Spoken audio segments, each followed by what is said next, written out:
સુરતની કાપોદ્રા પોલીસે ગેરકાયદેસર રીતે ગેસ રિફિલિંગ કરનાર 3 લોકોને ઝડપી પાડી 45થી વધુ ગેસના બોટલો જપ્ત કર્યા હતા।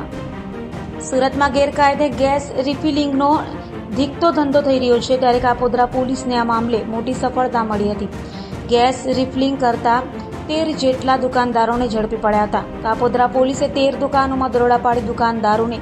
ઝડપી પાડી મોટું ગેસ રિફિલિંગ રેકેટ ઝડપી પાડી 45થી વધુ ગેસની બોટલો જપ્ત કરી હતી। સાથે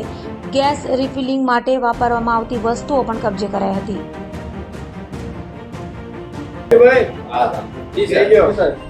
પોલીસ કમિશનર શ્રી અનુપમસિંહ ગેહલોત સાહેબ નાઓએ આપેલ સૂચના અને માર્ગદર્શન મુજબ સુરત શહેરમાં લોકોની જાનહાનિ સાથે જોખમરૂપ રીતે વર્તતા હોય અને લોકોની જિંદગી જોખમમાં મુકાતી હોય તેવા કૃત્યો અટકાવવા સારું પોલીસને કાર્યવાહી કરવા માટે સૂચના આપેલ હોય, જે અનુસંધાને સેક્ટર 1 વાબાંગ જમીન સાહેબ, ઝોન પોલીસ કમિશનર શ્રી ભક્તિ ઠાકર સાહેબની સૂચના અને માર્ગદર્શનના આધારે coin Shri MB અવસુરા Kapodra police station નાઓને મળેલ બાતમી હકીકત આધારે કાપોદ્રા પોલીસ સ્ટેશન વિસ્તારના દીનદયાળનગર, મુળગા કેન્દ્ર, વડવાળા શોપિંગ સેન્ટર, અક્ષર ડાયમંડ, રામકૃષ્ણ કોલોની, ભરવાડ ફળિયા, મોહનબાગ, બરોડા પ્રિસ્ટેજ વિસ્તારમાં લોકોની જિંદગી જોખમમાં મુકાય અને લોકોનું મૃત્યુ નિપજે તે રીતે ગેસની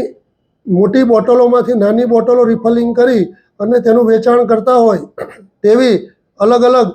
13 જગ્યાઓ ઉપર કાપોદ્રા પોલીસ સ્ટેશનના પોલીસ ઇન્સ્પેક્ટર શ્રી તથા ડિસ્ટાફ PSI શ્રી પંડ્યા તથા તેઓના સ્ટાફ દ્વારા ગઈકાલ તારીખ 24/4/2024ના રોજ